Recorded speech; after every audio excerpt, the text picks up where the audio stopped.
Hey friends, Zolgar here with some exciting news. I'm going to be at SAC Anime in Sacramento, California, September 2nd through 4th, Rose City Comic Con in Portland, Oregon, September 9th through 11th, and Salt Lake FanX in Salt Lake City, Utah, September 22nd through 24th. I won't have a table, but I will have some buttons that I can hand out if you come find me.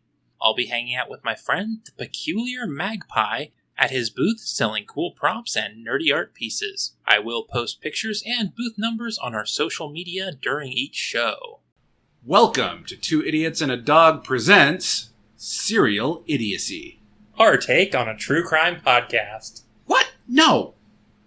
A podcast about breakfast cereal? You're being intentionally obtuse, aren't you? Fine. A discussion of serialized media such as TV or streaming shows. I'm Grim. I think I'm Zolgar. Kaiju ran off for whatever reason. She does that. This week we're talking about the hot new show on Netflix, The Sandman. Okay, so why did we decide to do The Sandman? Well, first of all, it's been decades in the making and is considered to be one of the top graphic novels of all time.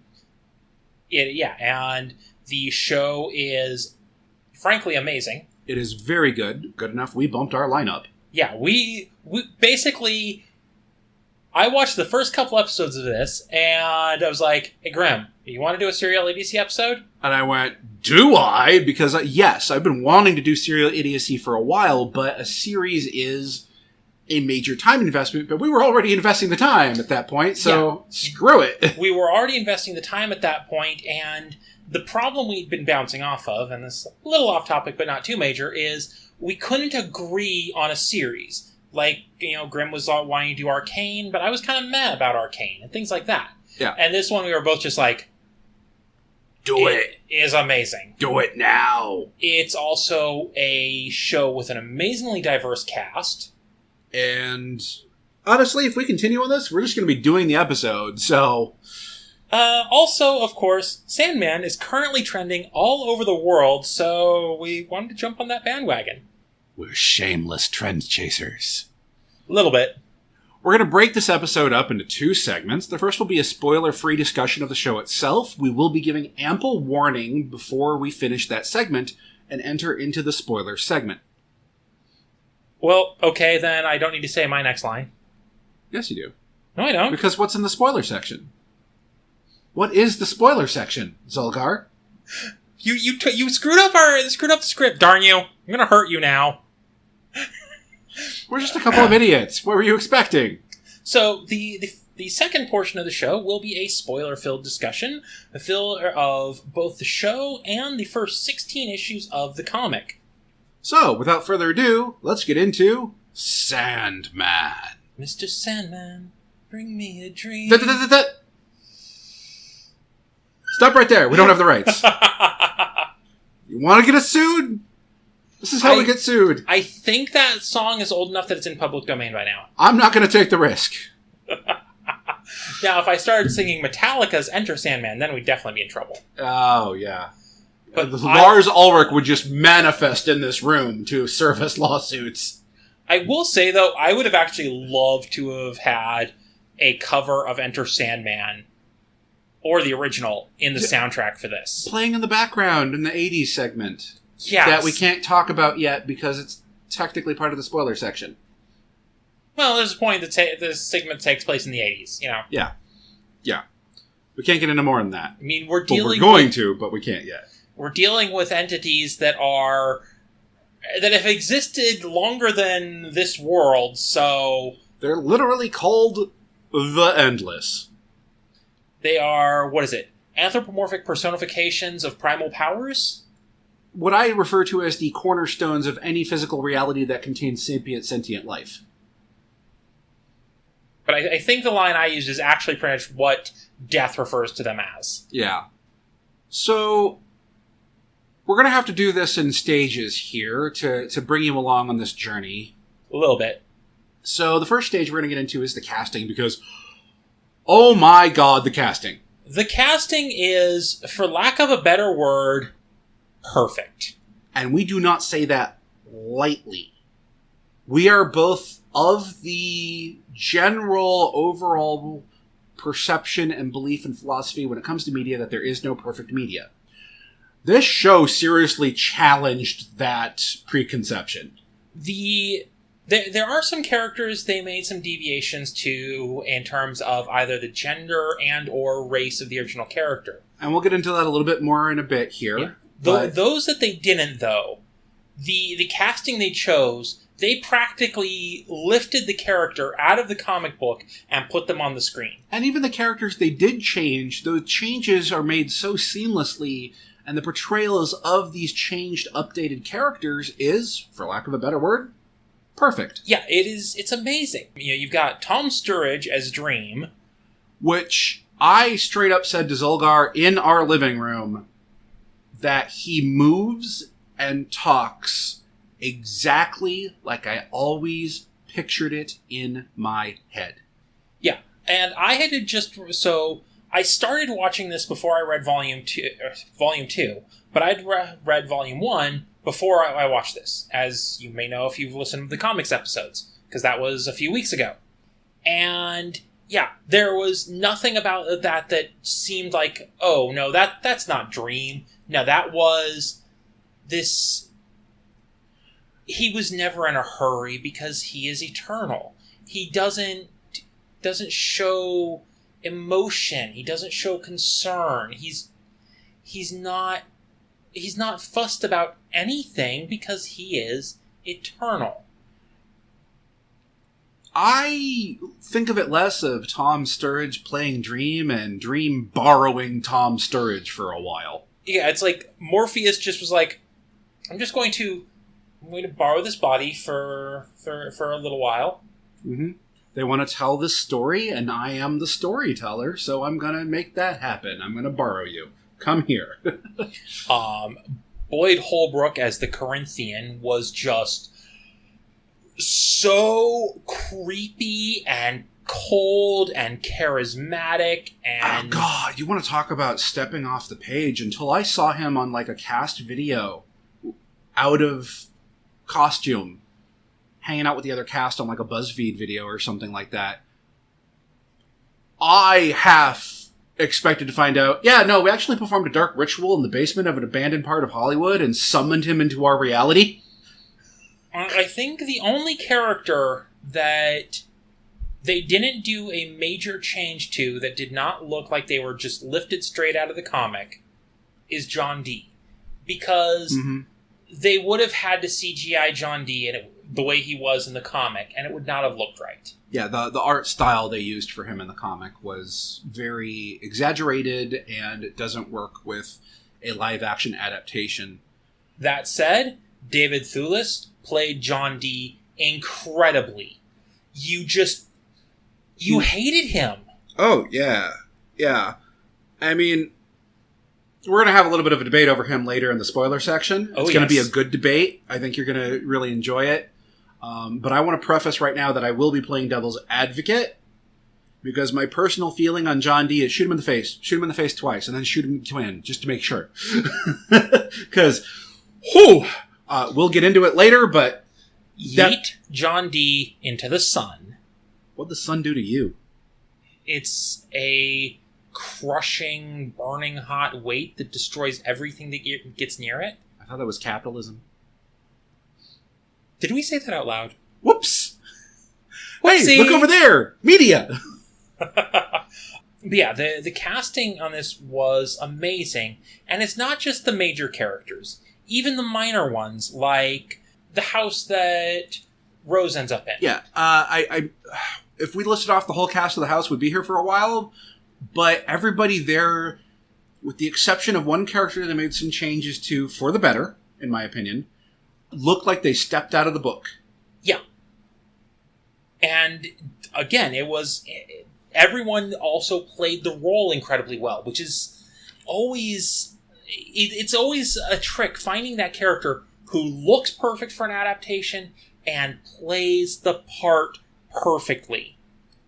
The people responsible for the casting of this project very clearly went out looking for these characters and not names of actors. Yeah, because overall, there are, 5 4 relatively big names in this. Yeah, we've got... Okay, well, let's just get into it real quick. We got Stephen Fry as Gilbert. As Gilbert, and he is amazing. He's but wonderful. He's also a relatively minor role. Relatively minor. Important, but minor. Yeah. Patton Oswalt as Matthew. Voice acting. Yeah, voice acting. Because Matthew is a crow. Matthew is a crow. He does the job amazingly as well. He does. I mean, he does great work. We've got Jenna Coleman as Joanna Constantine. Yep, and important to note, within the confines of Sandman, it is Constantine, not Constantine. And yes, Joanna Constantine, in this instance, has taken over the role that was traditionally John Constantine's in the comic, and honestly, the change is fine. The change is absolutely fine. I mean, okay. Let me just, without getting too much into the detail of characterization and details of plot and everything surrounding the character, everything they did with the change to Joanna taking John's place was done so well that I, who is normally a stickler for trying to get basic aesthetics of a character correct, did not care that they hadn't cut or dyed her hair. Because Joanna did appear in the original comics as John's ancestor. And she did have a different hairstyle and was blonde. She knocked it out of the park. We've got... Merv. No. That actor's a nobody. No one's ever heard of him. Yeah. But we also, though, have kind of the one that seems a little... kind of the oddest to do. Lucifer Morningstar. So, real quick, I do want to go ahead and say who Merv is. They're nobody. They don't matter. Let me see if I can... Who the fuck is Mark Hamill? I think he was some guy that was in some terrible B space opera back in, like, the 70s. Nobody important. What is important, though, is Lucifer Morningstar, portrayed by Gwendolyn Christie, which... hi, I'm gay. Hi, gay. I'm Zolgar. Get out. Now, you've been waiting to do that in an episode. A little bit. Now, you might be thinking, but Lucifer is a man. In most lore, you would be correct. However, in Sandman, Lucifer is really a lot more portrayed as androgynous, gender neutral, and yes, Gwendolyn Christie has a bit of a feminine aesthetic to Lucifer, but it works. And Gwendolyn Christie played the role amazingly, and... chewed the scenery. Oh, yes. She's in, what, 2, maybe 3 scenes in the whole thing? Pretty much, yeah. She's in 1 episode, other than a very brief cameo at the very end. And she just lodges in your mind and lives there. Yeah. The whole oldest game sequence. Not going into any detail, because spoiler, but that was amazing. And also something they changed a little bit. Not a lot, though. But it was still really good. Yeah. Let's going through the rest of the cast. We do have some more shakeups in the casting. Yeah. So one of the big shakeups is, in fact, I think the biggest deviation of original character to character in the show is Lucien, or in the show, Lucien. Yeah. In the comic, Lucien was a white man. Yeah, and here we have a black woman portraying the role and doing it expertly. So the character is much more important in the show than they were in the comics. And Vivian, I'm not going to try to pronounce her last name. I don't have it in front of me. I'm not going to try without having it in front of me, but she has a very French last name. And she played that role so well with what I refer to as a subtle, commanding charisma. Yeah, she is great. She's got... there is a sequence, not going to get into details on it, where something comes up that happens that causes her to have a negative reaction to another character. And until those two talks things out, she has this dry, cold snark whenever they're in the same room together. It's glorious. Yeah. She is an amazing actress. I would love to see her in more. Specifically, I would love to see her playing opposite Giancarlo Esposito. Oh yeah, those two playing off each other would be great to see sometime. And I think there's one other specific casting we just have to mention. There's two. Okay. Who's the first one? We have to bring up Rose, because that character has been changed. True. So, not going into major detail, they deviated a little bit with what they did with Rose Walker, and the biggest change they did is they did make her a black girl. Yeah, she is portrayed by a black woman, expertly portrayed by a black woman. Yeah. As a result, her relatives are also black. Her brother and another character we find out she's related to later. Yeah. But she does play a major role later on, not getting into details yet. And so having that major a character change like that, I did feel we needed to bring that up. Yeah, and there are also a couple of deviations on that character that, not going into major detail, but they make her into a much stronger, more competent character in the show than she was in the comics. She has a lot more agency in the show, which I think is great. And we'll get more into that in the second part of the episode. We absolutely will, because there's some brilliant stuff there that I really want to talk about. I believe that will bring us to another casting choice two casting choices, actually. Two more, I know. Because we forgot to mention Death. We did. In fact... With absolute apologies to Death and the actress who portrayed her. Give me one moment to pull up, because she is unfortunately not in the top cast. Which I guess makes sense. She was only in the one episode, but she stole the show. Oh, she did. Are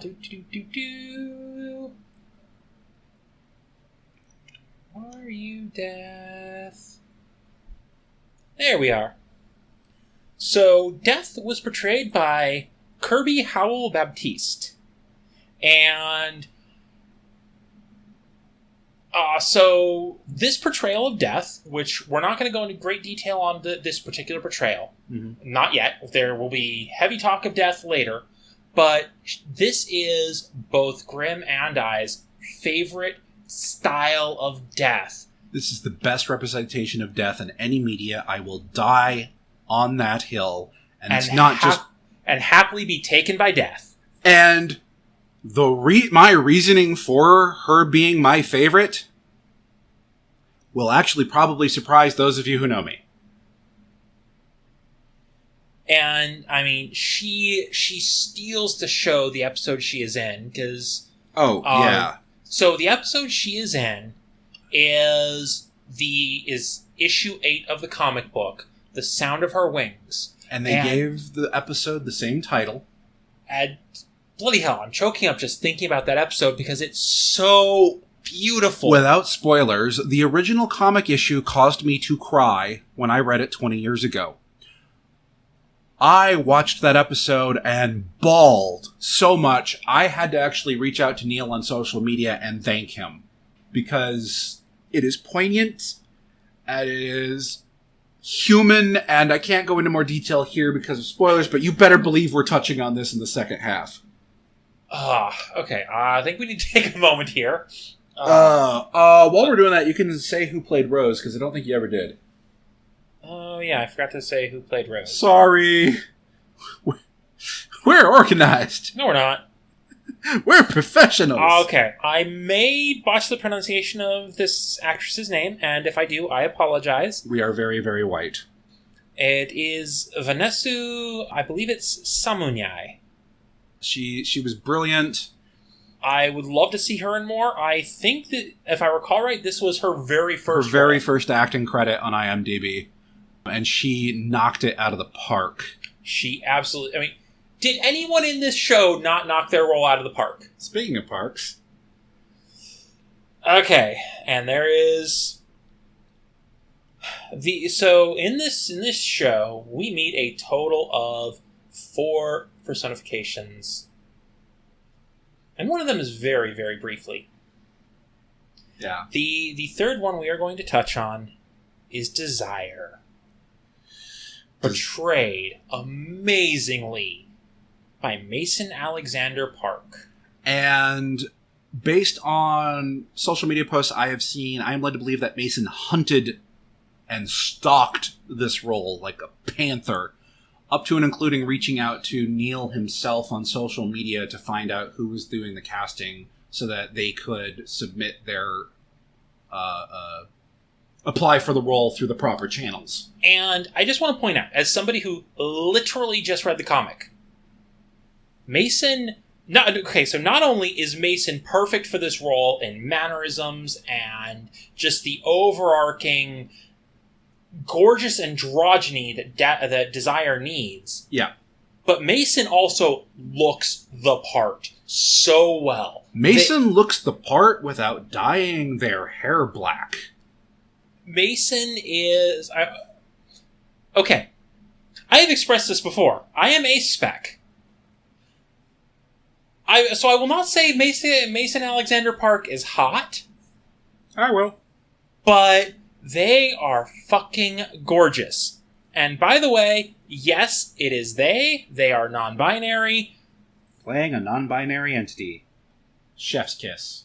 Beautiful. And yes, Desire is also non-binary in the comics. They updated the pronoun usage because it was... They updated the handling of Desire in general because terminology and handling of gender has changed dramatically in the last 30-plus years. Yeah.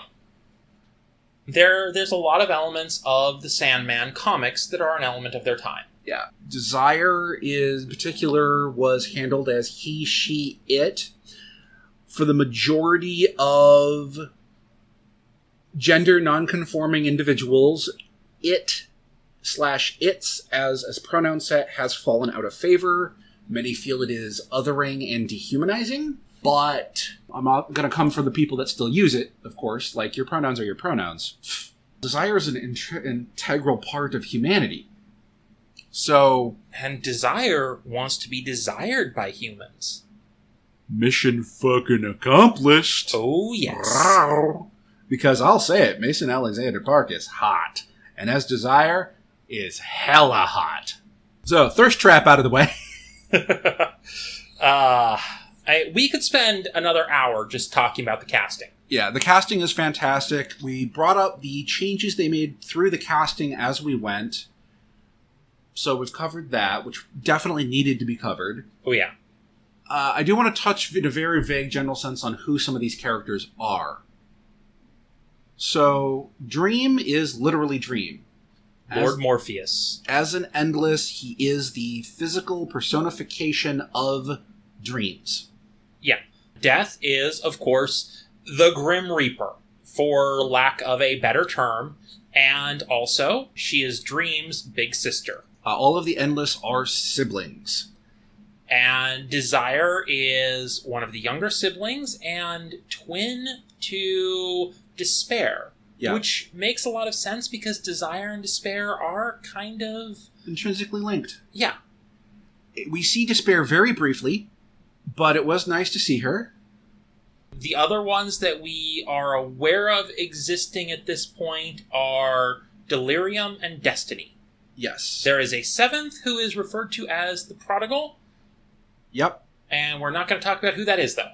I know, because I've read all of it, but we're not gonna get into that. I know because I asked Grim for the name because it was bothering I might me. name drop the job title in the spoiler section, but I'm not gonna spoil anything past the series in the spoiler section beyond maybe name dropping the title. Yeah. Because if you spoil that for me, I will hurt you. If you want to puzzle it out, I'm going to give you a little bit of a hint right now, being intentionally vague. The seventh Endless sibling is something that is also intrinsic to humanity, for better or for worse, and does follow the naming convention of starting with the letter D. Yeah, they all have the D. Yes, I'm 12. We also see several supporting characters, cast members, etc. Lucienne is the archivist of the dreaming, which is Morpheus's realm. where dreams are created and nightmares stalk and people go when they sleep.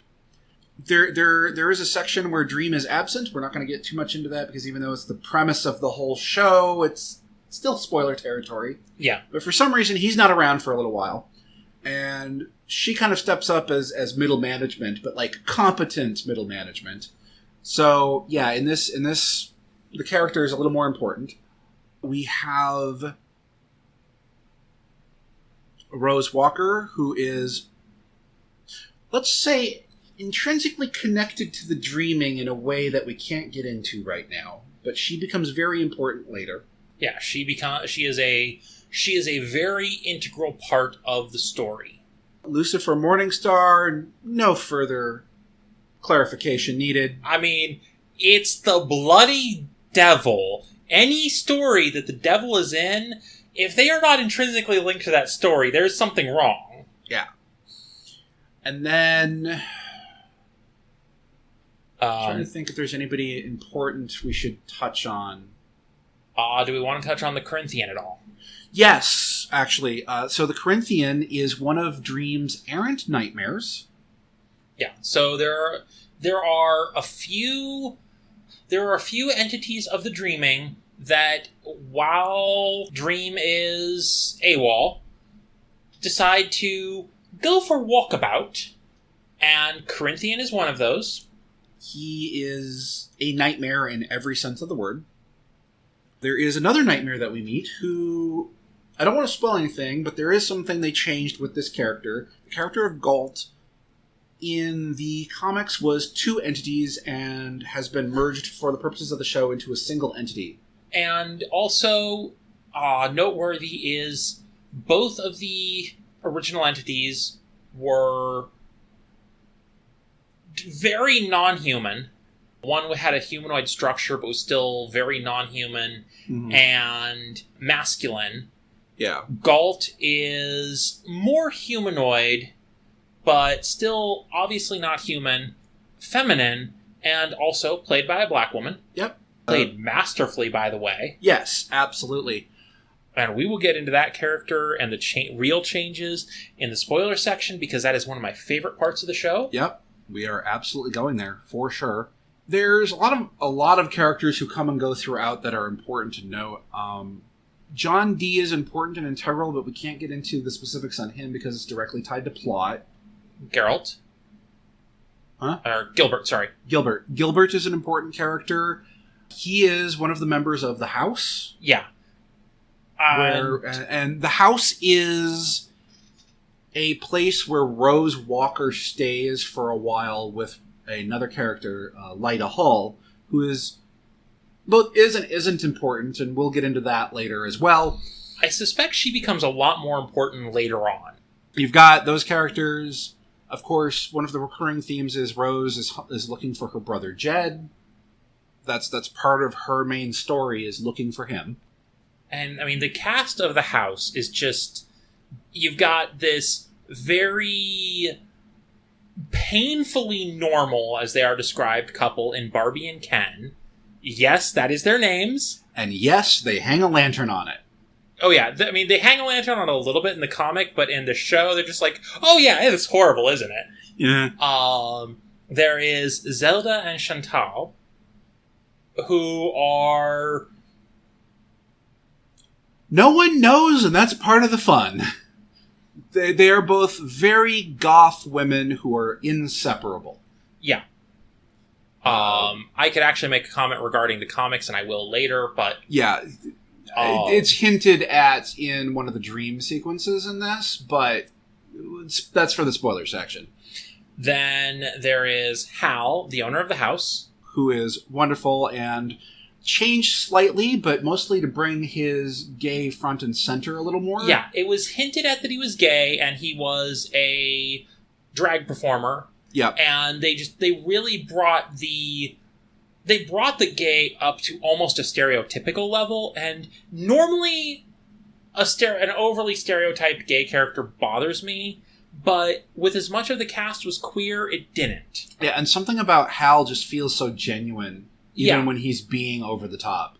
Yeah, Hal never felt like a fake character. Which I think this is a good time to point out that a big change they have made across the board is they made it gayer. Now, to be clear, Sandman was one of the OGs for representation. It was gay. It was very gay. The gay was always there. All they have done is slide that dial over a bit. Yeah, like I say, in the kind of notes for this, I've referred to it as the comics, the gay dial was at about a 4. This, they went up to about an 8 or so. Yeah. They didn't quite go all the way to 11. This is not Our Flag Means Death. Yeah, but they none of the queer characters are shown queer, not just implied queer. Yeah, like the Corinthian in the comic was implied that he might be queer, but it's never straight up said. He is portrayed as straight up gay in this project. Yeah, he is. He is multiple male encounters. Let's say it's he, and that's the other thing is we have heroes and villains and everything in between gay. It's not just only the bad guys are gay, only the good guys are gay, only the people who don't matter are gay. No, there's a spectrum here. And it's part of what makes this work, honestly. Yeah. It's, like I said, it is a beautifully done adaptation, and it's also beautifully done on its own. Any other major characters you can think of we need to at least touch base on in the vague sense before we get to the... Okay, let's see. We touched on Constantine in the casting. Yep. I want to bring up Matthew just a little bit. Okay. Matthew is a crow. And what's interesting is they did not create the character whole cloth for the show. He was in the comic, but he had a much more minor role in the comic, and they brought him into the show as a more major role, partially because there's so much about this world that we as the audience aren't going to know if we haven't read the comics. Yeah. And so he ends up becoming the new guy, so to speak. Yeah, he's there for other characters to basically exposit at. And it works. It's fine. It's great. There is never a place where I really feel like the exposition done did not fit. Yeah, it's Matthew will ask a question and someone will either explain or like dismiss it, and then that question ends up getting answered through the course of events happening in that moment. But the fact that he asks the question is why he's there. Yeah. Which is... It's good. You need somebody there to ask your questions. There is a second reason he's there, but I think that needs to go in spoiler territory. Yeah. So at this point, we're kind of just keep hitting against that wall. So real quick, before we continue on, I would like to give a bit of a content warning to anybody intending to read or watch this. This show and comic are... They are not for the faint of heart. There are some very graphic sequences in terms of both gore and also in terms of traumatic experiences and very real-world problems that happen. Yeah, we are talking about a property that tackles drug use and addiction, child abuse, rape, murder, suicide, the alteration up to and including elimination of free will. And there's 2 parts I want to call out specifically. There is an episode, 24/7. My absolute least favorite part of this show. It is so vital, but so terrible. Yeah. There is extensive psychological trauma and abuse throughout that episode. And also, towards the beginning of the end, there is some serious violence And I wouldn't say straight up gore, but it's visceral and violent and bloody. I would even go so far as calling it limited body horror. Yes. And there is also suicide. Yes. So bear that in mind. You cannot fully skip that episode if you want the complete story, but if you cannot handle psychological trauma on that level or that visceral violence, skip to closer to the end, because the end of that episode resolves an important arc that needs to be resolved. You need that context and information, but yes, if you can't handle that kind of content, you want to skip about 15-20 minutes in the middle of that episode. Yeah, you absolutely want to jump over that. Basically, if you're scrolling through, it's safe to return when Dream enters the diner. Yeah. Out of context, that means nothing to you, so it's the perfect marker. Yeah.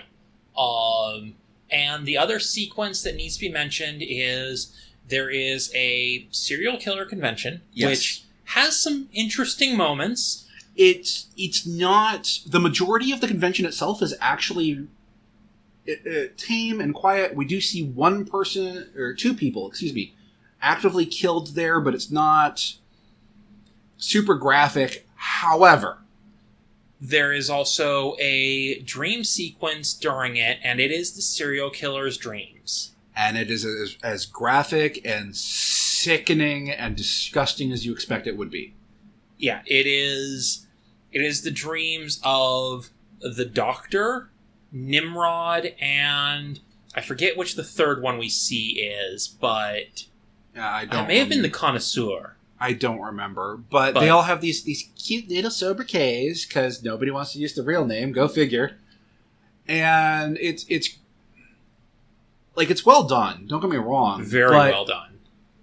That sequence and the sequence from 24/7 are so jarringly different from the rest of this show that I did want to give y'all a content warning. I feel like, as content creators ourselves, we owe our audience at least that much. Yeah, honestly, as much as, we'd like people to just experience experience content fresh and really feeling these visceral experiences, there is also the simple fact that some people cannot handle these things or cannot handle these things unprepared, and that is absolutely, utterly valid, and anyone who thinks it's not is frankly an asshole.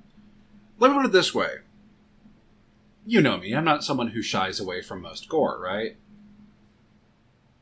The visceral violence is something I actually enjoy in most of my media. Not me.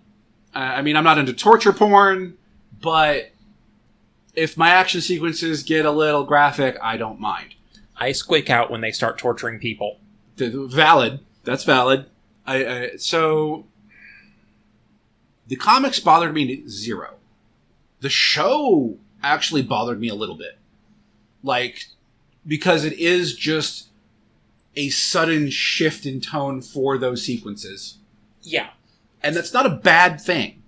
But it's enough that if I'm looking at it and going, and I, who am largely unfazed by these things, is going, giving the rest of you a heads up felt appropriate. Yeah, for me, the violence, and gore of the comic doesn't bother me. Gore never bothers me. Gore, violence, and torture never bothers me in comics. What bothered me in the comic was the psychological aspect of 24/7. Which they played up perfectly in this. They did. Yeah, we'll get into that. I hate that episode, but they played it beautifully. We'll get into it. So, at this point, this is your spoiler warning. If you have not watched and or read The Sandman, then, honestly, pause this episode, go watch the Netflix series, read the first 16 issues of the comic, and come back. We'll wait. Did we seriously just tell you to go and watch 10 hours of media content before you come and continue listening to a podcast? Yes! Not only did we tell you to watch 10 hours of media content, we also told you to read 16 issues of a comic book. Yes, we did. It's that good. We'll wait.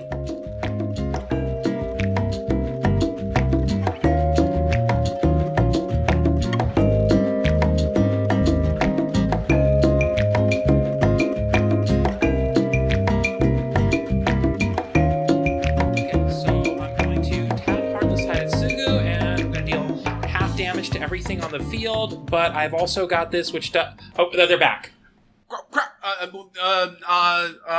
Sandman is great and awesome, and get your hands off my cards. These are all my cards. You don't own any cards.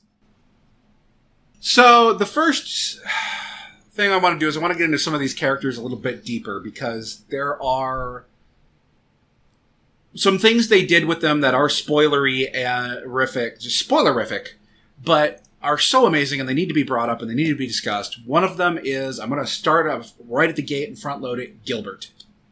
You mean Fiddler's Green? I mean Fiddler's Green, and oh my god, you see it coming in the audience, but they don't telegraph it at all. Yeah, so when you meet, you first encounter Gilbert as this nebulous concept of the guy who lives in the attic and keeps to himself, reads books. Yep. And you're also introduced to there are what is referred to as 3 major arcana missing when Dream returns. 2 nightmares and 1 dream. Yeah, which are the Corinthian, who we've already known. Nightmare! Major nightmare. There is Galt, also a nightmare. Yep. We'll get to her in a moment. Get her in a moment. And the Fiddler's Green. So a place, like, I knew he had personified because I've read the comics. And I, of course, also knew the character was Fiddler's Green because I read the comics. But even approaching it from, if I temporarily partition that information off in my mind, there is something about Gilbert that feels otherworldly, but like in a good, positive way. He's a very warm, compassionate, caring, supporting character who is willing to draw steel on the behalf of others in need. And when I say draw steel, I mean that literally. He has a sword cane. Oh, I'll put it this way. As of when you actually meet Gilbert, I had not read Volume 2 yet. So I did not know. Yeah. The only thing I had was the knowledge that there was the Major Arcana, the Fiddler's Green. Mm-hmm. And the moment you actually meet him, I'm like, that's Fiddler's Green. That's Fiddler's Green. So Stephen Fry did an amazing job.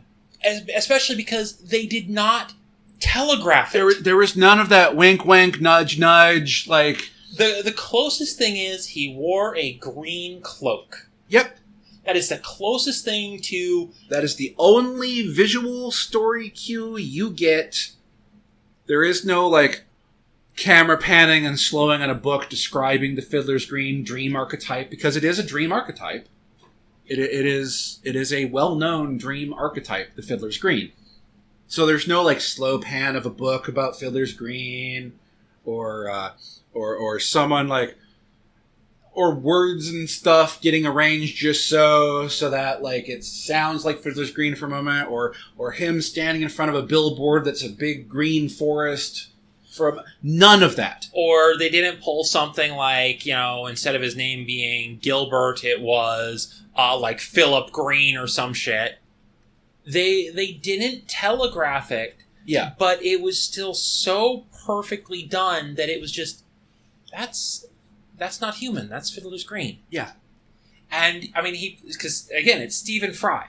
So he played it as this just slightly goofy... Let us go, friend! Yeah, in love with life, classic gentleman. And that's the best part about Fiddler's Green. Fiddler's Green didn't leave to leave. Fiddler's Green left to learn more about humans so he could be a better dream. Yeah, and because he was curious. Yeah, he traveled outside the dreaming to travel. The line, he has a line in the show that the ultimate goal of traveling is to return home as a stranger. Foreigner. He specifically says as a foreigner. Sorry, I Yep. forgot the exact word. Yep. No, It's just a subtle enough import that I felt the need to correct you. Otherwise, I wouldn't have bothered. Yeah, that's the whole thing, is he wanted to experience the world and come back to Dream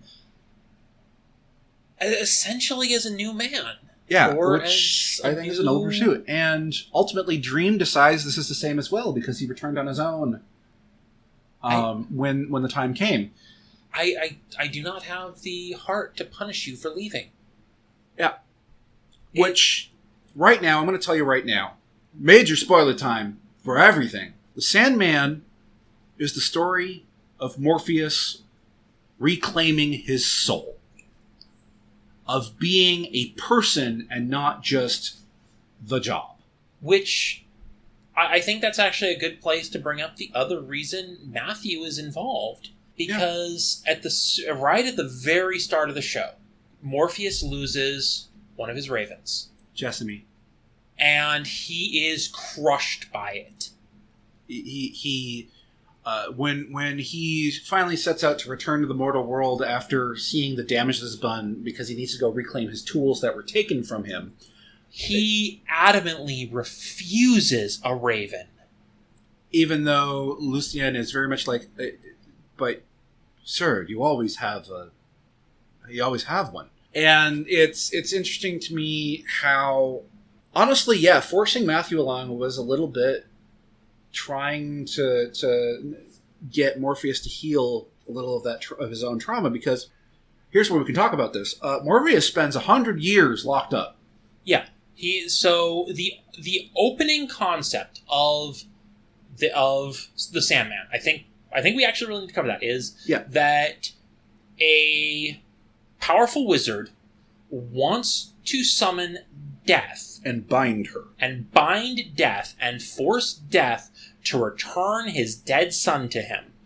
And instead they get Dream. And they botch the spell and they capture Dream instead. And they trap him in a glass sphere. I have a minor correction I want to make over everything you have just said. Burgess was not a powerful wizard. Burgess was a dumbass who got the right connections. He was a lucky sorcerer. He was a lucky sorcerer who had the right connections. He came from money. And he still fucked it up. Yeah. And got the wrong endless. And we see some of the repercussions of that almost immediately with the sleepy sickness. Yeah, there are people who they fall asleep and never wake up. There are others that walk around in a almost zombie state. And there are others that never really sleep. There is one woman who, as a young girl, falls asleep and she doesn't wake up until present day. Yeah. She does not wake up at all that entire period. She survives solely out of medical support for the entire time that Dream is locked away. And she only awakens when he finally escapes. Yeah. And that is Unity Kincaid, a very important character, even though she's a relatively minor character. That is because Unity Kincaid is, in fact, Rose Walker's great-grandmother. Yeah. Dream spends 100 years trapped in the mortal realm. His own realm falls into disrepair. Many of the denizens of Dream go running amok, and most return when Dream returns, but not all of them. Yeah, and I personally choose to believe that Gilbert just didn't get the memo, because he was stuffed in a book, traveling. Honestly, that does kind of track, or that maybe his whole thing was, well, whenever Dream comes to me, I'm like, oh, hey, okay, yeah, let's go. Yeah. And the big three exceptions, as we already stated, were the Major Arcana, which was Fiddler's Green, the Corinthian, and Galt. Should we talk about Galt? I teed it up for a reason. So in the comics, the character of Galt is two characters. It's I don't even Groot and Glob or something like that. I don't even fucking remember. And they are two nightmares that take up residence in Jed's mind, severing him from the dreaming to create their own dreaming where they can be in control. Galt does the same thing, but for a very different reason. She finds this traumatized, abused child and wants to create at least some sort of world where he can be happy. She doesn't want to be a nightmare anymore. She doesn't want to invoke fear. And this sequence, by the way, is one of my favorites because it's where we get the winking nod to the superhero Sandman, which is... And it's a completely different character design. They made up the character design of this Sandman superhero for Jed's dreams. No, they didn't. Well, they made up for Jed's dream in the comics because that is the exact same design as the Sandman in Jed's dreams in the comics. Is it? Uh-huh. Yeah. Now, it wasn't Jed who was the Sandman, but it was still... And this is the only reference to superheroes in the entire damn thing, and it is better for it, and I will die on that hill. Yeah, as I said in my comics episode about Sandman, my main complaint was that it was connected to the DC universe. Anyways, back to Galt. So we get this sequence of her telling Dream why she did it. And she has one of the greatest lines in the show. Even nightmares can dream. We see that in the final resolution. We already spoiler warned you guys, so, at this point, if you get mad about it, it's your own fault. So, Dream punishes her. He sends her to what they call the darkness. Can you attack it? I cast Magic Missile. Where do I cast Magic Missile at? The darkness. Classics. Yeah, and he's like, you're going to be there for like 1,000 years or whatever it was. Yeah. So you can, to think about it. And at the end of where we leave Morpheus is he's creating new dreams and nightmares. And one of them is he modifies Galt into being a dream instead of a nightmare. She gets beautiful... butterfly-like fairy wings. But she's still got that same overarching appearance. He didn't, change her to be this beautiful being. It's like she still looks more or less the same. And the thing of it is, her core appearance was beautiful and gorgeous. The main thing that she did as a nightmare is she would change forms to become... whatever would inspire fear. And her base form was this beautiful, gorgeous, intricate pattern of color. And she looked like a walking galaxy. Yeah, she was amazing looking. And now I want to point out that it's not just that closing scene, though, is not just him turning her into a dream. Lucien comes to talk to him about something, and he says that he's working on a dream right now. And Lucien starts to walk away, and he's like, don't you want to say hello? And that is when when it reveals that the dream he's working on is Galt. And Lucien is just like, why did you change your mind? And it's in this moment that we see that all of this journey has brought us to Dream. He's not there yet, but he has reclaimed more of his humanity. And the progress has been accelerated slightly compared to the comics, but not in a way that's jarring or inappropriate. It feels organic. It feels like the natural progression. And it lets us end on a note with Morpheus and his progression, where if for whatever crazy, stupid reason, the production company goes, no more, we're still leaving him on a good note. Yeah. If they end the Sandman here, which would be the dumbest thing they could ever possibly do, but I digress. No, the dumbest thing they could possibly do is make a season 2 and completely ruin it. Neil won't let them. But, yeah, if they somehow end it right here, it is a satisfying story. Yep. And, yeah, we see Dream evolve as a person.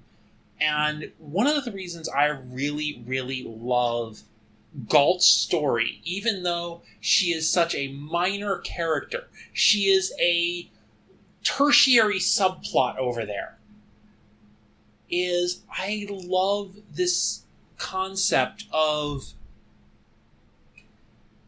growing beyond what you were created for. Yeah. And the change that they did with her serves multiple purposes. One, it sets us up for that scene where we see, Morpheus is learning how to not be a jerk. But also it removes a redundancy because we already had a nightmare pursuing power. We have the Corinthian. Yeah. Having these two jerk-offs living in fucking mind is pointless. It's redundant. We don't need it. And in doing the show, apparently they agreed. Yeah, and it's another case where I'm going to say something. Yeah. I believe that every single change they made from the comic, every single one, the show is better for. I agree completely. And I think they haven't even paid us to say that. And here's the thing: I am usually a bit of a stickler for staying true to source. Yeah. You know, I'm not one of those people who's like, oh, well, they changed things, it's wrong. But if there is not a medium specific reason to change from the source, then I usually don't think the source should be changed from.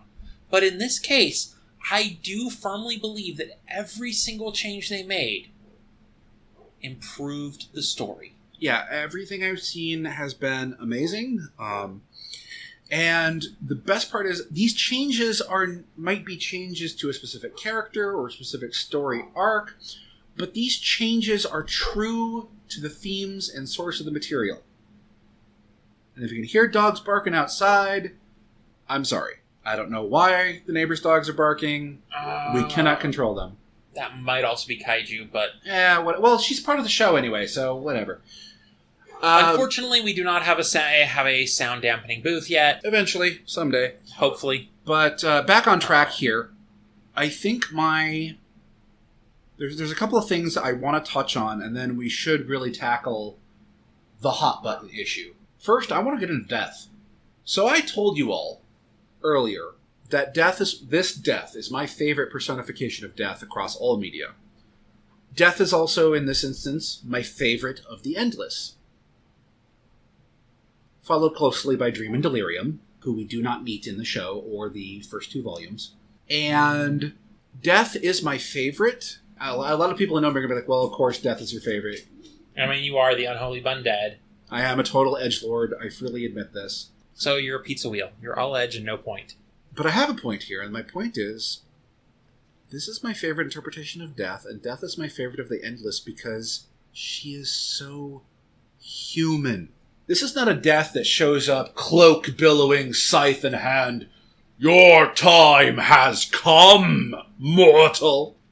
No, she shows up wearing a tank top and jeans, ankh around her neck, leans in, takes your hand, and just goes softly, come on, it's time.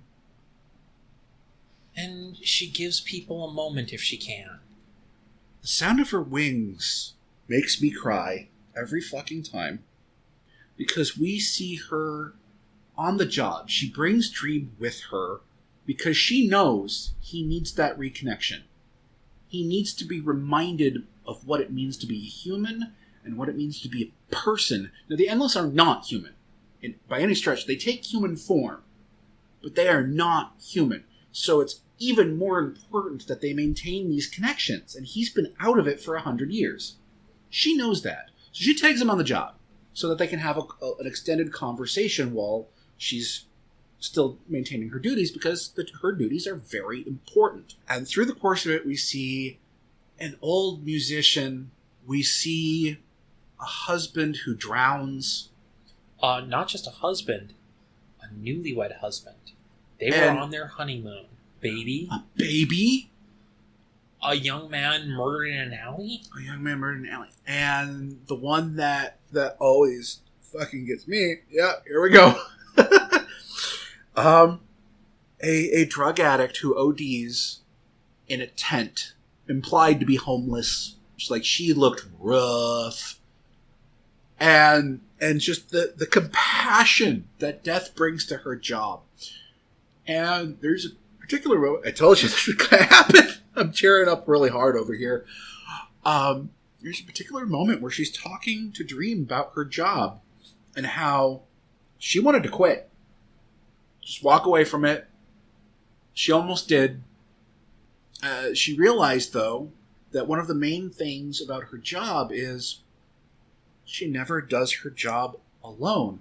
And Dream just kind of looks at her like, well, yes, you do. You're the only one who does your job. She's like, no. They're always there. All these people, all these lives she's touching at the very end to usher into whatever comes next, those people are what keeps her going, and her ability to be there for them. And that is why she is my favorite personification of death in all media. And why she is my favorite of the endless. Yeah, and she is so friendly and so personable to them. You know, because the one that always gets me for the sound of her wings is the old Jewish musician. Yeah. Who they introduce playing the violin with a piece of music that is just a fragment because it was never finished. And, you know, when he realizes who Death is, he asks for a moment to say a prayer, and Death grants that moment to end his life on his terms, so to speak.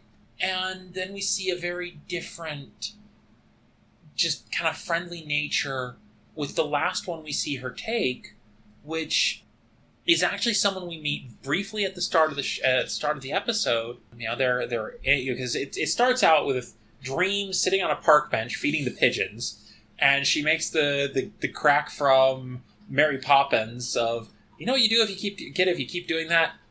Fat pigeons. Yeah.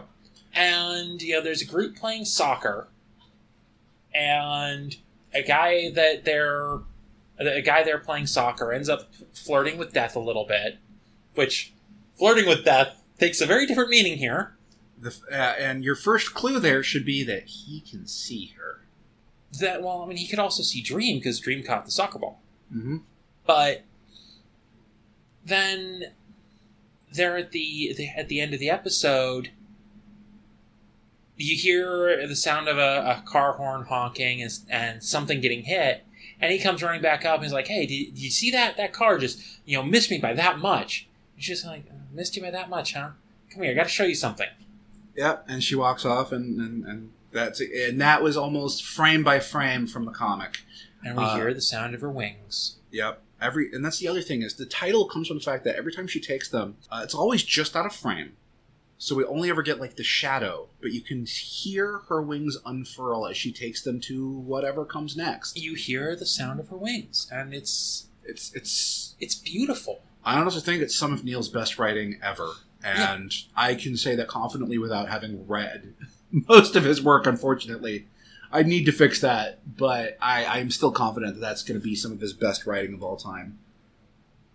I mean, I have read American Gods and Good Omens, and yeah, I agree that that is honestly, the comic is one of my favorite things I've ever read. Period. Yeah. Not just by Gaiman. It is that singular comic episode or issue. And that's just one issue of Sandman as a whole. There's a reason Sandman as a whole is considered to be one of the greatest graphic novels of all time. Again, it does have some elements where it's a product of its time, but it's not. It has not aged perfectly, but it's not something that has aged poorly. Yeah. Kind of rambling off a little bit. We are rambling off a little bit here. So before we touch on the big hot button issue, is there anything else you want to bring up? The big issue is going to be 24/7. Yep. And its final resolution. Let's bring up the other half of Sound of Her Wings. Yeah, so we've got another really... Again, remember, this whole show, the whole graphic novel is about Morpheus reclaiming his humanity. Well, not reclaiming his humanity per se because he's not human, but like reclaiming his soul, becoming a person again. After 100 years of trauma. This particular episode, or story, I should say, because The Sound of Her Wings is actually 2 issues in one. And I think they were married together perfectly. Yeah. And it's another story that starts with Dream and Death. But this one starts with Dream and Death back in the 1400s. And this is the first place in the comics that we find out that Death has a ritual she does every century where she takes human form and walks among humanity. Yep. And she exists among humans to learn about them, to be able to connect with them better. And she drags Dream along, kicking and screaming the whole while. Yeah, she drags Dream along. Again, this is back, what was it, 1498 or something like that? 1389 is where we start. Okay, you're right, 13. I was thinking. I think it's either 85 or 89. I can never remember, but it's the same year, different century every time. Yeah, and so they're in this tavern, and Dream first starts trying to get her to talk about business, talking about the Fae delegation. Yep. And she's just like, no, listen to the people. And a conversation they overhear is this guy basically saying that Death is stupid and how he is not going to die. He's just not going to die. He chose it. He's just choosing not to die because that's why everyone dies. They're just going along with it. They're just going along with it, yeah. Totally stupid, drunkard, bar nonsense, but... And now, I do miss the fact that there was the actual the conversation was actually in the show, not the comic. The comic, they kind of there's just kind of this glance between them, and they know what they're thinking, and it's done. But in the show, Dream is like, make some comment about, oh, he wouldn't last a century. He give it a century, and he'd be begging for death, and. And Death is like, well, I could make his wish come true. And so it starts out almost as a bet between Death and Dream. There's no stakes to the bet, but... It's an amusement. Yeah. And so Dream walks over and makes an agreement with Hob to meet him again at that tavern in 100 years' time. And so, the next sequence we get is them meeting up every 100 years or so, which, during the sequence, we do actually meet the original Joanna Constantine, who is still played by the same actress as the ancestor of the modern Joanna Constantine. Excuse me. And there's all sorts of mishap and little mini-adventures that happen during their conversations. Yeah, and we watch Hob rise and then crash and burn, and then find an equilibrium a bit. And I think the greatest part is after Hob crashes and burns and loses everything because he's been on the rise, everything's great, and he's like, I have hated every moment of the last 80 years. And Dream's just kind of like, do you still want to live? Are you crazy? I have so much to live for. Yeah, it still says something to the effect of Death is, a fool's mug or something like that. Yeah. I have so much to live for. Yeah. And so we continue to see this. And then in, I think it's, 1889, they have a bit of a falling out. Where Hob is basically just like, dude, you've been coming here expecting me to beg for death, and at this point it's not going to happen. So I think I know why you're coming here. I think you need a friend. And, of course, Dream being Dream is all offend and storms out. Basically something to the effect of, are you accusing one such as I of being so lonely, I need to seek companionship here? Yeah.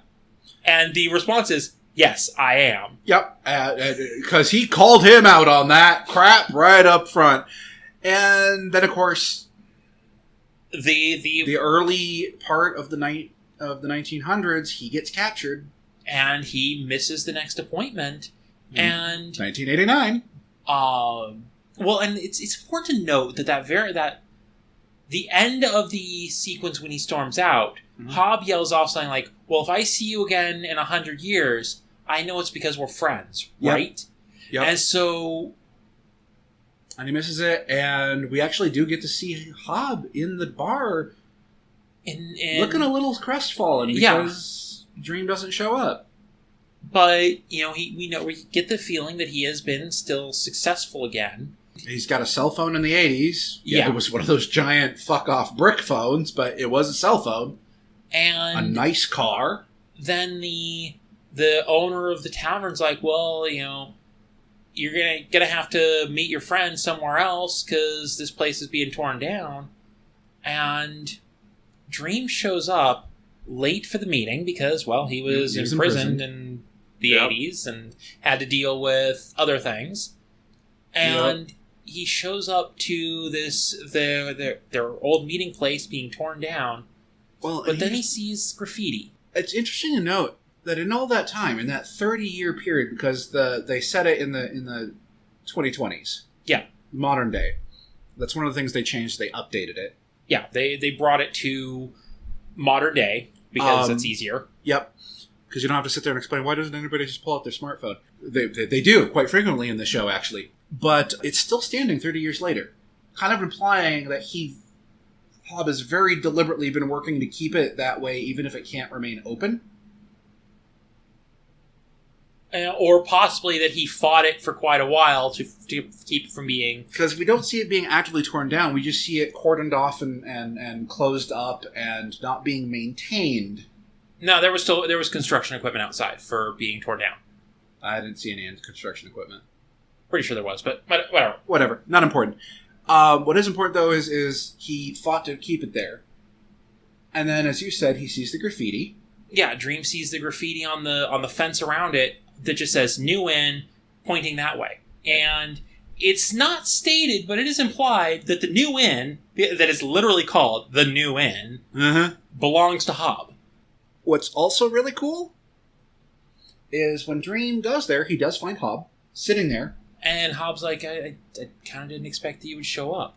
There's a little detail I want to touch on first before we get to that conversation. What's that? Did you notice what Hob was doing? Some form of paperwork. He was grading papers.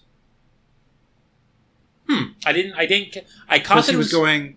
It looked like somebody's thesis paper or maybe a test packet. You need to explain what he was doing because you pantomimed it. No, I'm just gonna pantomime it, and the audience can suffer. He was making little red check marks with a red pen. You would not normally use a red pen for business paperwork or something like that. It is heavily implied he was grading papers, and he's now a history teacher.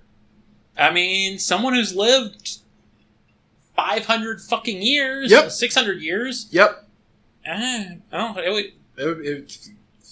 Yeah.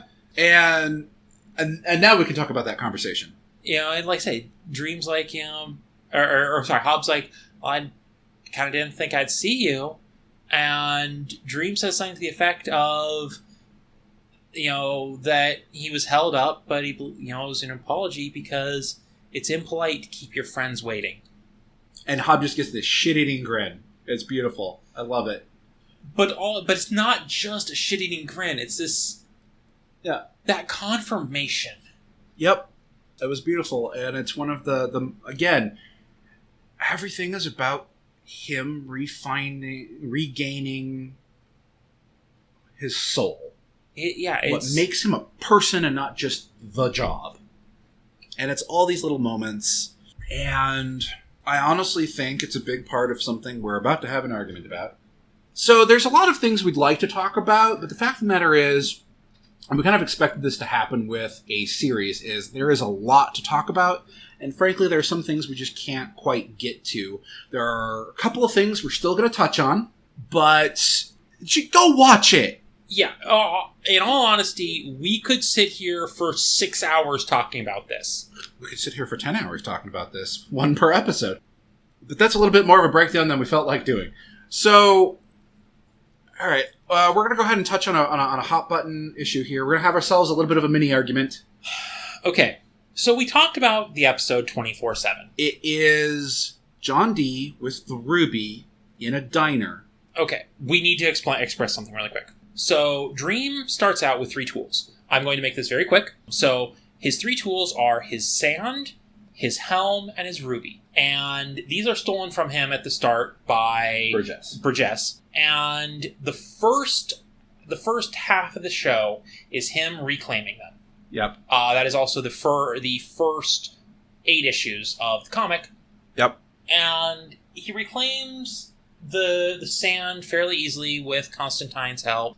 Goes to hell to reclaim his helm. And then the ruby has changed hands a couple of times, but not much. And it ends up in the hands of John Dee, the bastard son of Burgess. So his mistress ran away when she got pregnant, and Burgess wanted her to get an abortion. So John Dee steals the ruby from her. It's very important to note a couple of things. First off, she's not a good person.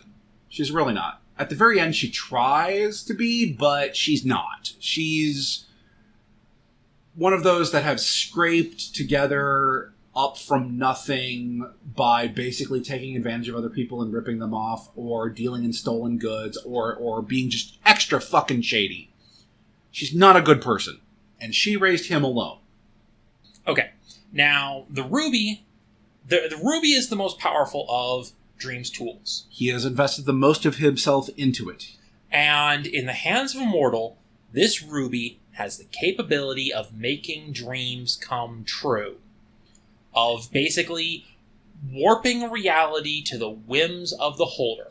It is very important to note that Dream has said repeatedly throughout the series about these tools, they are not meant for mortal hands. And John Dee corrupts the ruby so it will only work for him. Yep. So this ruby is in John Dee's hands, and it, like I say, warps reality to the whims of the holder. Mm-hmm. And what John Dee wants and believes will save the world is absolute, utter honesty from everyone. And if you are sitting in the audience and hearing that, and you go, "Oh, God, no, that's the most horrible thing I could think of," congratulations, you're at least still remotely sane. And now, I don't want to just mean you can't say falsehoods. I mean so true that you cannot take that fleeting idea that crosses your mind of something you want to do. Like, what would it feel like to hammer a nail through my hand? And in his perfect world, that curiosity, that desire to know, you would have to be true to it, so you would have to do it. So it is, though everything comes from the mind of the individual doing the action, it is an absolute stripping out of free will, because you do not have the ability to say, "No, that's a bad idea, I'm not going to do it." And we see this in action in the diner in 24/7. And it's very important to note that while we only see it in the diner, it is clearly stated that it does not only happen in the diner. That it is something that happens all over the world. That destruction is wrought everywhere from the will of John Dee on this corrupted ruby.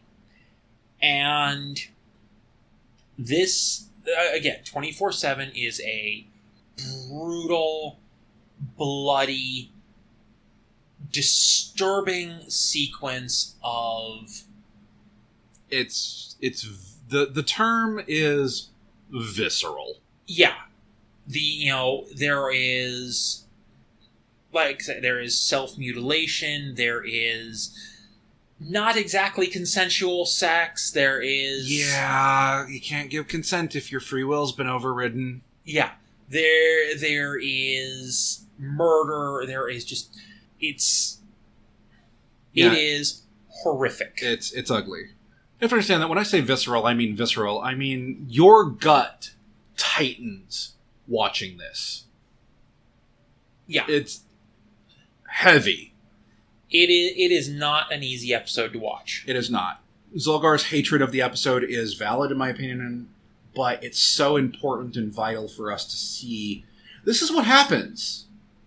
Yeah. If Morpheus does not reclaim his stone. Oh yeah. This is what will happen.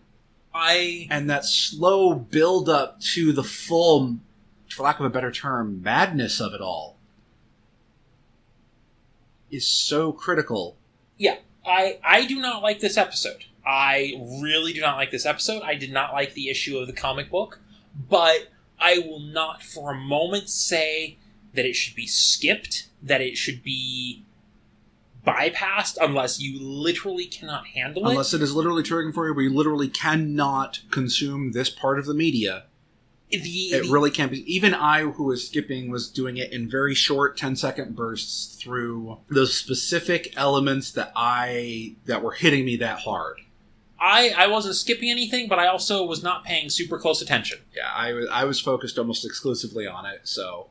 Which is very rare for me, by the way. Hi, ADHD. I expressed to Grim that when Grim asked how far along I was in the show, I was like, so I'm about 35 minutes into an episode that I feel like I've been watching longer than I've watched the entire rest of the series. And then I asked him which one, and he told me, and I went, yep, that's the one. But it is extremely important, and I also want to point something out, because a very slight tangent, but not much of one. I was talking about this episode on Twitter, specifically with one of our other listeners, that would be John Wesley from Sense of Shelf, and he commented that he actually really liked the issue of the comic book because of how visceral and how screwed up it was and what it showed. And I do want to point out, there is nothing wrong with liking this episode or issue, as long as you're not like, that's great, let's make everyone honest. If you understand the point of the episode and you like it because of the point it shows, that's great. I respect that. It's hard.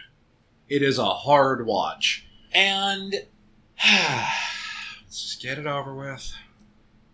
Where Grim and I really disagree is the final fate of John Dee. Now, again, massive fucking spoiler. Like, this is the final resolution of the first arc of this series. You have been warned. So, Dream confronts John Dee, and at first seems to start losing because John Dee has immense power now. Because this ruby is ridiculously powerful. Dream has put so much of himself into it that it is something even he has trouble reckoning with. Yeah, and for a moment, John Dee thinks he's won because everything changes, everything goes white. And John Dee is like, I won. I'm in control of the dreaming now. And then he realizes he is standing in the palm of Dream's hand. Because by destroying the ruby through his attempt to destroy the dreaming, he actually released all of the energy back to Dream. And Dream is like, I must thank you. I hadn't actually thought to do that. I forgot how much of myself I'd put in there. So John Dee is sitting there, like, it's like, are you going to kill me now? And Dream's like, I could. But he instead takes John Dee back to the mental institution that he broke out of at the start of this and puts him peacefully to sleep. And I mean literally to sleep, not the colloquial putting someone to sleep. And I personally feel that John Dee did not have any consequences for his actions. And I want to preface this before we start this argument, because let's be honest, that's what it is. It's going to be an argument. A civil one, because we're trying to maintain entertainment for the audience, right? But an argument all the same. Yeah, fuck you, you're wrong. Fuck you, you're wrong. Your face. Your face. Your mom's face. Your face is mom. Has got it going on. You're not Stacy. A little bit of levity before we get serious. A couple of things I want to touch on. First off, Zolgar's sentiment and opinion is always valid. We joke a lot about how you're wrong, you're allowed to be wrong, etc. Those are jokes. Differing opinions in friendships are super important. As long as they're about things that, it's healthy to have differing opinions on. If your differing opinion is X group of people shouldn't be considered people, maybe not that one. But differing opinions on fiction and media and how things are, I think it's vital, actually, to have a friend group that has these different opinions. I want to make that very clear before we get into this. A differing opinion is liking pineapple on pizza or not. A differing opinion is not that certain people do not deserve rights. Unless they're Nazis. Those aren't people. They have chosen to stop being people. You are correct. All right, that out of the way, and one, my side of this argument is going to be from the perspective of how Dream should have handled things, not how I would handle them. I would shoot the motherfucker in the face and then reload and do it again. Just so we're clear. I'm kind of being a little bit of a devil's advocate because I'm arguing for Morpheus, who is a fictional character, not what I would do. I want to make that clear. This is what I think Dream should have done, not what I would do. I think it's what Dream should have done, but I think someone else should have put a cap in his ass.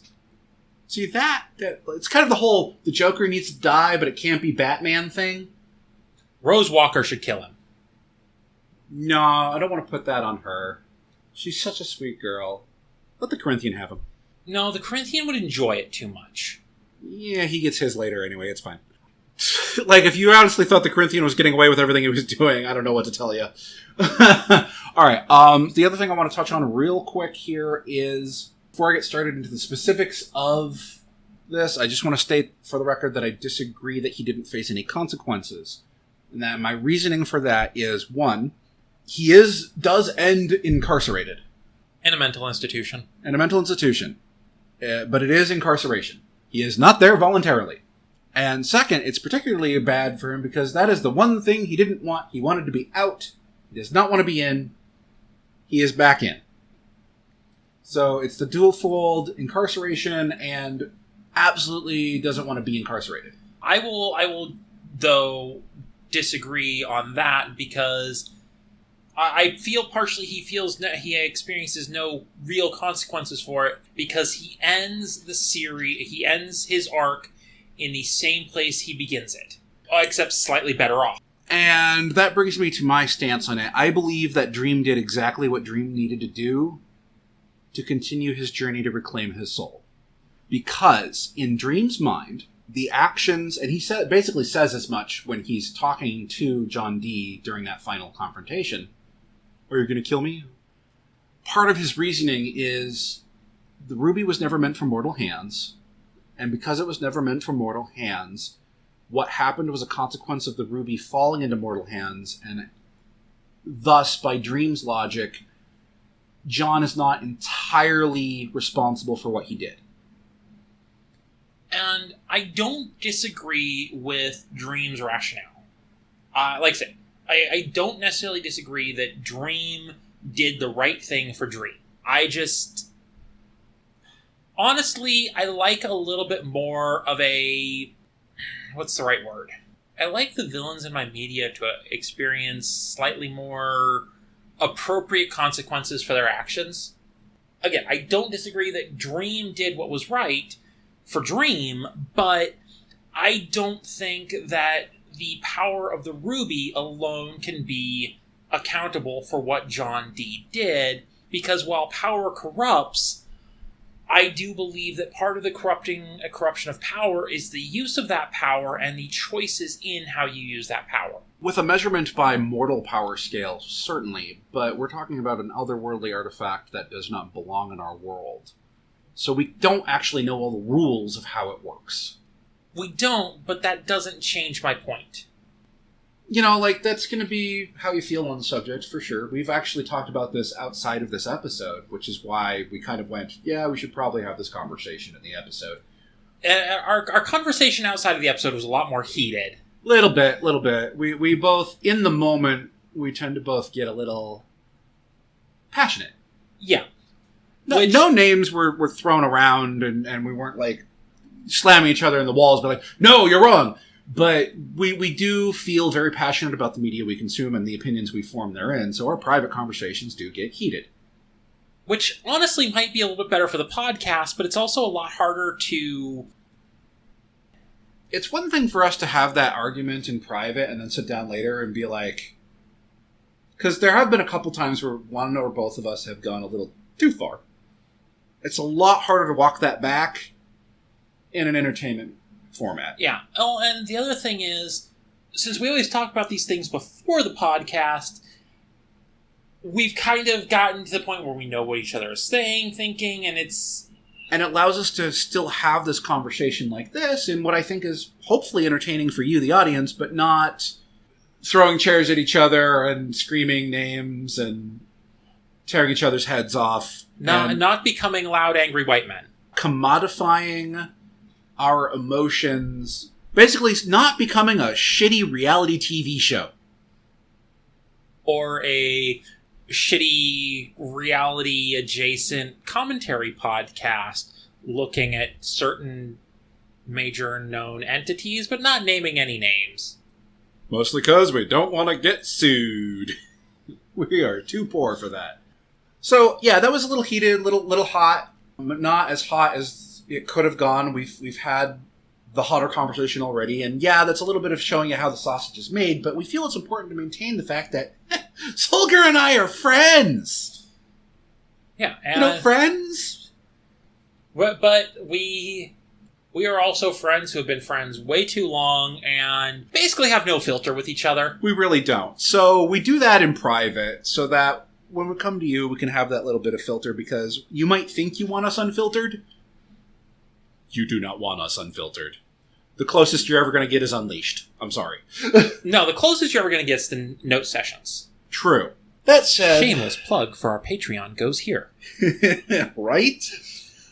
That said, there was one other thing we wanted to touch base on. The oldest game. So, remember we told y'all that Morpheus needed to regain his tools. And one of them, his helmet, had been traded to Hell for an amulet of protection, so he needed to go to Hell to retrieve his helmet.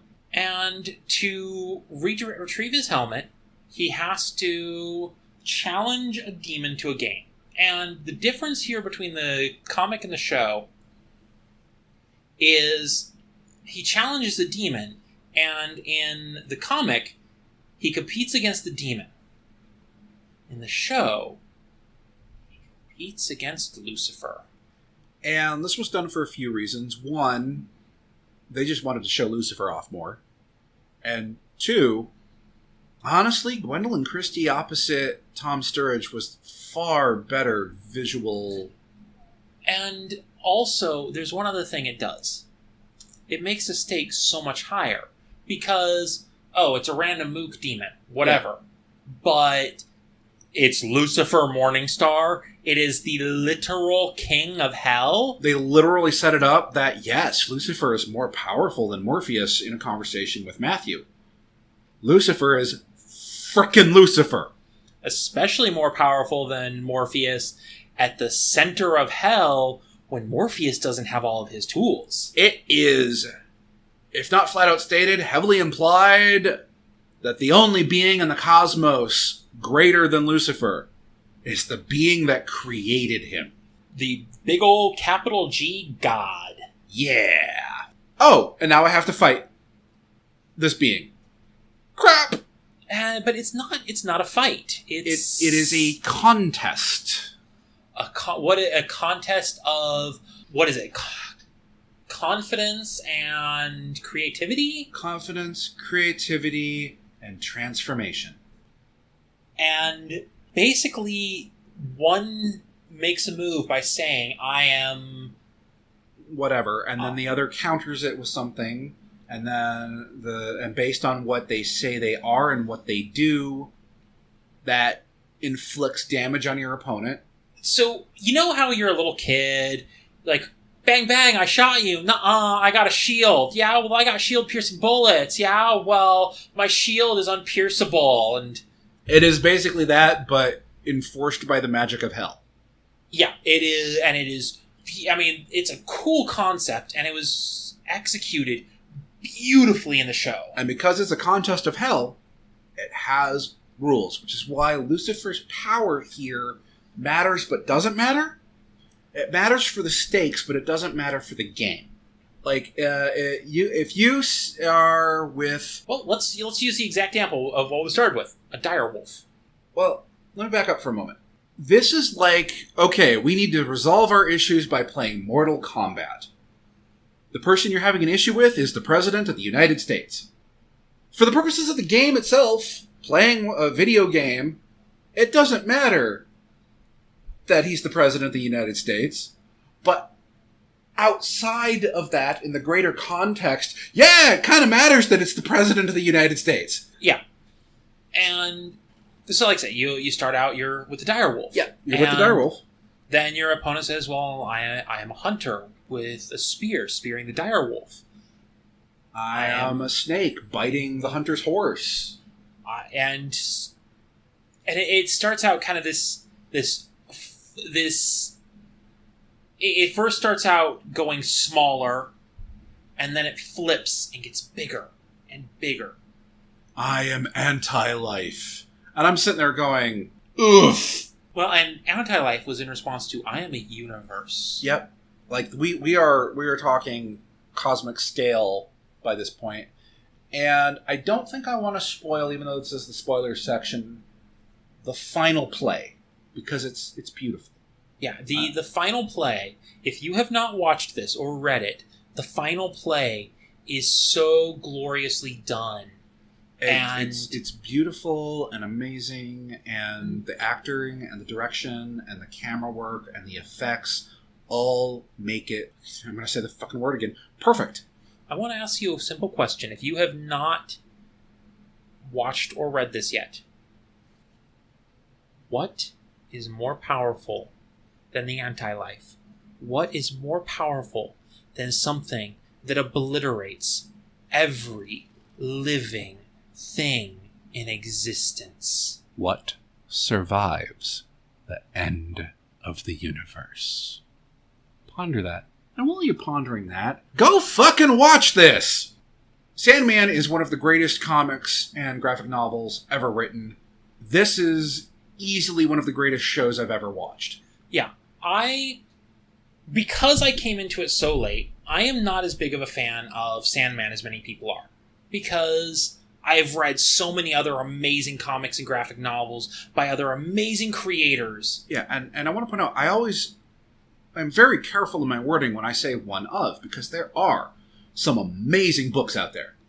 And especially in modern years, when we're getting more and more things by independent creators, by publisher or by creator-controlled publishers, there are some great stories out there. So for me, Sandman doesn't hit quite the same way because I'm not being introduced by these greater concepts in comics by Sandman like so many people were. That said, it holds its weight. Oh, it does. And it is still... I mean, this comic was started running in 1989, and it is still a regular great seller, and it is still a very well-written comic, despite all the places where it does not age as well, because it's a product of its time. Yeah. And this show gave them an opportunity to update some of those concepts, and they have done so amazingly. They have taken what was there, and this might sound like heresy to purists, but they made it better. Yeah. Like I said, I have read the first 16 issues in the last 6 months. So this is very fresh for me. And I watched the show this weekend. I genuinely believe the show is better than the comics. I'm going to give the show a little bit of free advertising here. Like we haven't been doing that this entire episode? I'm going to give y'all stats. You ready for stats? Here's your stats. Number 1 trending within the first 24 hours in 80 countries. Yeah, this show did so incredibly well. I mean, it is aesthetically beautiful. It is amazingly told, amazingly shot, amazingly acted, and the only thing stopping me from going back and watching it right now is that it is dense. I am literally... I need a little bit of time, but I am going to be rewatching this. I am sitting here literally trying to think of any negative thing I could say about this show other than the fact that I did not enjoy that episode. Yeah, 24/7 is rough. Yeah, I can't think of a single thing. Everything, all the minor little changes and tweaks they did make everything better. The acting is great. The cast is great. The direction is great. The effects are... They make the dreaming believable. Which sounds counterintuitive because the dreaming is literally the creative subconscious, unconscious of all mankind. But they sold it. Yeah, they sold everything in this show. I think if I had to find some little thing to nitpick and say negative about it, the pacing could have been a tiny bit better. For a modern audience especially, the pacing is very slow. Now, it is deliberately slow. It was done with intent, not just this is bad pacing, just they chose their pacing very specifically and they executed it well. It's just that for a modern audience, it is a little slower than most prefer. Yeah, it's basically every now and then, outside of episode 20, outside of 24/7, because that one drags because of the content. Oh, God, yeah. Outside of that, there are a few points where it just starts to feel like it drags, and then it picks up. Yeah, and I think that's part of what makes the pacing important here for it. Again, for a modern audience, it's a little slow, but it's the fact that it's every so often when it starts picking up what I would consider to be a little too much speed for the narrative, we slow back down a little bit. And right when things are getting to be a little too slow for the narrative, things accelerate. Yeah, this is not an MCU property of, like, just bam, bam, bam, bam, bam. It takes its time. It gives you some time to ruminate on things, to get to know some of these characters a little bit. It's a dance. It's a song. There's a rhythm. There's a flow. There's a chorus. There's a medley. There's a verse. I would say it's not a song. It's an album. Yeah. But it's definitely, there's a rhythm to it. And it's beautifully done. So, I guess in closing, once again, I'm just going to say, go fucking watch it! Seriously, go watch it. If you don't have Netflix, first of all, what the hell is wrong with you? But if you don't have Netflix, find a friend who has it, either... Bum it off of somebody! Yeah, either steal their password, don't actually steal their password. We here at Two Idiots and a Dog do not condone any illegal action, including stealing of passwords. But, see if you can, go over to their house, watch it with them, because if they haven't watched it, they should watch it too. Yeah, have a big watch party of all your friends who haven't seen it yet. Yeah, go watch it. If you haven't read the comic, see if you can get it from your local library, or go get it from your local comic book shop. It's $20 for the first trade paperback. It's well worth it. Or you can check to see if your library has it digitally. Mm-hmm. Digital comics are not my favorite, but they're great. They are a great way to read things. That's how I read it. That's it for this week. We hope you enjoyed this slightly experimental episode of Serial Idiocy. If you did, please consider rating, reviewing, following, and all that other nonsense on your favorite podcast platforms. If you'd like to tell us how much of idiots we are, or send kaiju fan mail, you can email us at tiaadmedia@gmail.com, or you can find us on Discord and the various social media platforms, all linked in the show notes. We should also promo another podcast. That sounds like a terrible idea. Let's do it! But who? Oh. Let's see what happens when I push this button. Boop. Once upon a time, 27 years after the bombs fell, there were two people, a vault dweller and a California girl. They met, and sparks flew. That's when things got interesting. Once Upon a Wasteland is their story. Follow Elizabeth Kirby and Odessa Valdez as they pursue their happily ever after in the post-apocalyptic Appalachian wasteland of Fallout 76. Available on Spotify, Apple Podcasts, Stitcher, and many other podcasting platforms. Once Upon a Wasteland, a Fallout 76 love story. Available now. We'd also like to give a quick thank you to our supporters on Patreon and Ko-fi. Especially these idiots. Random Warrior, Rain, and the perpetually banned Athen Mortis. Thank you. We might be able to do it without you, but it would not be nearly as much fun. If you like what we do, please consider supporting us on Patreon or Ko-fi. You can get access to episodes a week early, shout-outs in our episodes, and special behind-the-scenes bonus content. Also, we won't put commercials in our Patreon episodes. You can find us on patreon.com/TIAADmedia and Ko-fi.com/TIAADmedia. Those links are in our show notes as well. And, of course, thank you for listening to Two Idiots and a Dog.